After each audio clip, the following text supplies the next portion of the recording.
Fortunately, as the chief already said, we had almost the whole police department here working, and I had most of my detectives here, so we assembled a team of detectives, our major case detectives, and some other staff, and we started working on the crime scene and any of the associations that this gentleman had in the hours prior to him being killed.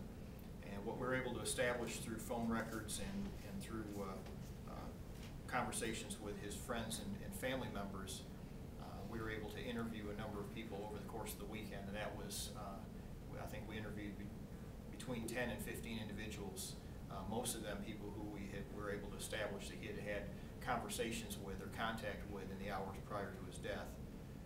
And it was through those contacts and that information that we were able to determine that Frederick McLeod was a fairly prolific crack cocaine dealer in the East Asheville and eastern Buncombe County area.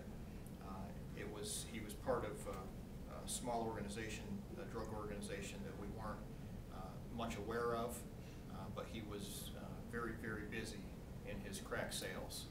And it happened that through some of these interviews we conducted, especially yesterday afternoon, we were able to establish one individual in particular who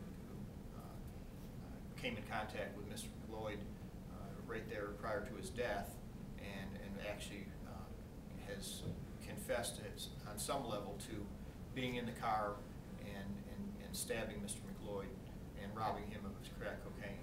And that was an individual who had had other prior contacts with Mr. McLeod, drug contacts.